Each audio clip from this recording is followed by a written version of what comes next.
Hello guys! Hello Virgo! Welcome dito sa aking channel Virgo. I hope na makuha mo yung energy, vibration para sa lahat ng Virgo. Maraming salamat sa lahat ng Virgo na nanonood dito sa aking channel. I hope na makuha mo yung energy. Wow! Na para sa iyo Virgo. Okay, yung first two cards mo dito Virgo is teacher, positive, change.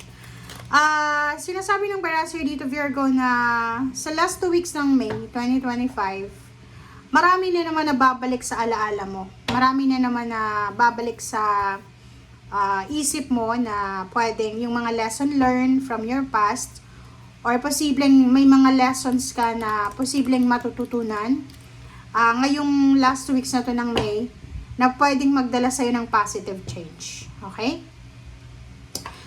Yung iba sa inyo dyan, maybe you are student, like college student na teacher yung profession mo, yung kinukuha mo, graduating, parang ganun. So, nakikita ko siya dito na sinasabi sa'yo na if you are a teacher na Virgo, sinasabi na may positibong pagbabago na darating sa'yo. Maybe, nag-a-apply ka sa public or pwedeng nag-a-apply ka ng trabaho. So, merong positive change na pwedeng mangyari from May 16 hanggang 31 of 2025.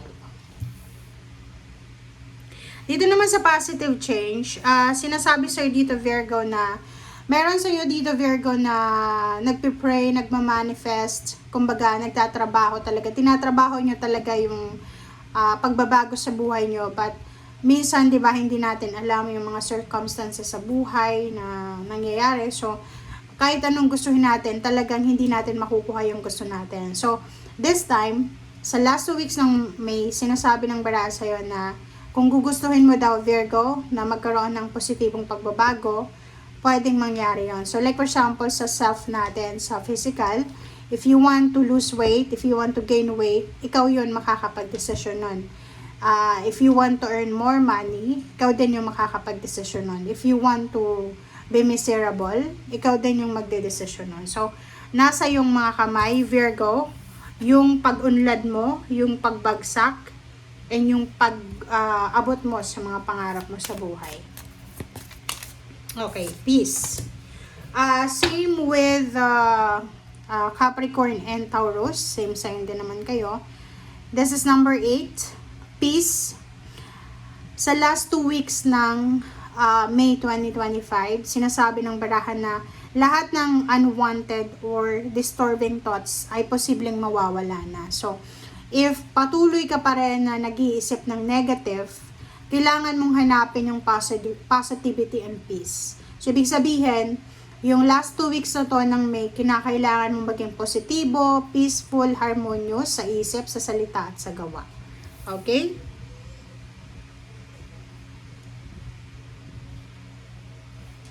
Okay. Thank you. Tingnan natin sa third deck, Virgo.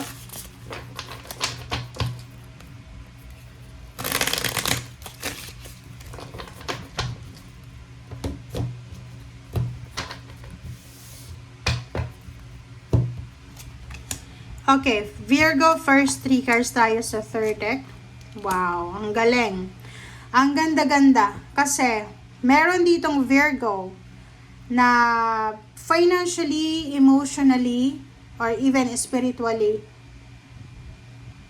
or physical, sobrang nakakaranas kayo ng stagnation. Yung parang gusto mong magtrabaho pero hindi mo pa kaya. Gusto mong magnegosyo pero wala kang naisip na negosyo. Gusto mong magnegosyo pero wala kang pera as puhunan. So, dito sinasabi ng barahan na if you are experiencing 5 of Pentacles is scarcity siya. Financial problems, financial stagnation, restrictions, and physical health. So maybe meron dito ng Virgo na not fit to work. Diba? Yung parang gusto mong magtrabaho pero hindi ka fit para magtrabaho. So, yun yung pwedeng rason, isa sa mga rason kung bakit ka feeling stagnant, feeling restricted ka sa pera. Diba? So, gusto mong mag-ipon pero unemployed ka. Gusto mong mag-ipon pero ang daming gastos. Parang ganun. So, wag daw kayong mag-alala, Virgo, kasi Kung ano man itong stagnation na pinagdadaanan nyo, maybe 8 years ago, 5 years ago, or from 8 years until now, sinasabi ng bara sa'yo na posibleng matatapos na yan. Kaya nga, dissolving na to eh. So, matatapos na yung mga financial problems, matatapos na yung mga issue na yan, na negative, lalo sa pera. May mga utang ka siguro, mga loan, or anything na naglalagay sa'yo doon sa sitwasyon ng stagnation. So, nandito yung Ten of Pentacles, isang, kumbaga, completion, satisfaction, accomplishment sa pera. If ever lang, pwedeng makatanggap ng Virgo na to ng higher job offer, diba? Parang higher salary siya, higher position. Pwedeng makatanggap ng inheritance from someone na hindi mo kilala. Pwedeng makatanggap ng sponsorship. Pwedeng makatanggap ng payments, payouts, bonuses, winnings, parang ganon, na posibleng siya yung magiging rason para makaalis ka na sa stagnation na to and then sa financial problem.